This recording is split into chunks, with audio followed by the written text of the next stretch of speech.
I want us to listen to Ndegwa confirming to us that William Ruto is the enemy of the people, and Kenyans are now parading themselves that comes 2027, God willing, they are not going to give William Ruto any chance to win this election. But unfortunately, we are dealing with a regime that is so apprehensive and a regime that fears the people. And that is a tragedy. The people put you in power and then you become the enemy of the people. And that's the tragedy this country is facing. That the regime itself does not feel embraced by the people. Of course, going by what the people said yesterday, the other day, that they have lost 75% of the support of the people. In civilized democracies, a regime such as this one would hang the boots and go. But because we are being led by uncivilized men and women who have no courtesy of deciding when the people have withdrawn their support, when the people have withdrawn their supremacy, when the people have withdrawn their sovereignty, they cannot hang the boots. So if this was happening in a place like, say, the UK, today, Mr. William Ruto would be tendering his chicken in Sugoi, because he would have gone long time ago because he has lost the support of...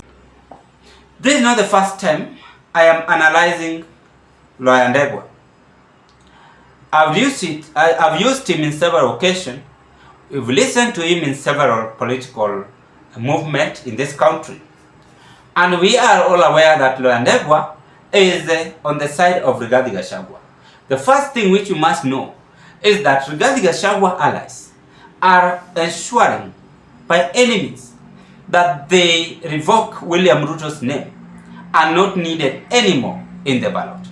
So in this video of today, I want to tell you why Ndegwa is firing back at William Ruto and influencing Kenyans not to rally behind William Ruto, but to rally behind Gachagua, Kalonzo, Matiang'i, and Jeremiah Kioni.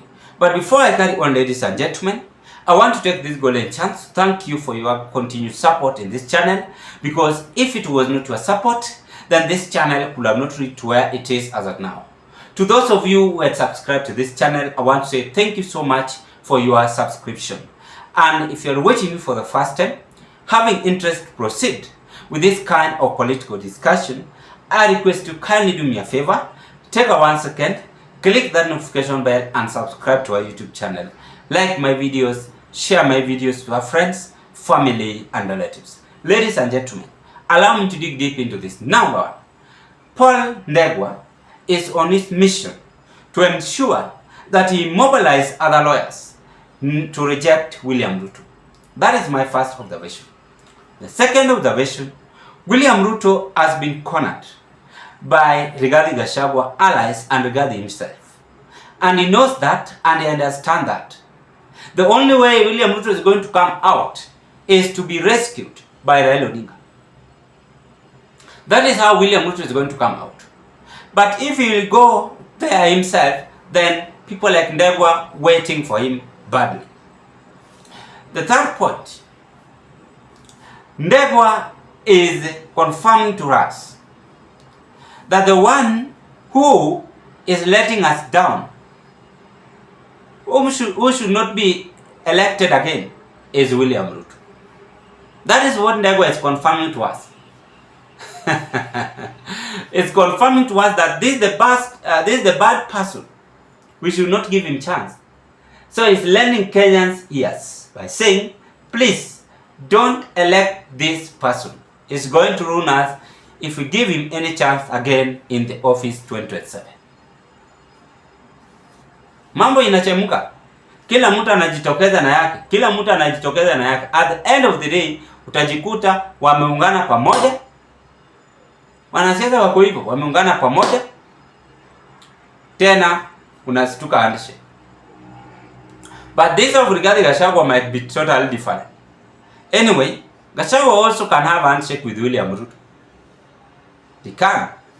Who told you that he cannot? He can have a handshake. But Ndegwa is now igniting William Ruto's removal on the other side. is filing William Ruto's removal by mobilizing the youth of this nation that Ruto is not the best person to be in the office.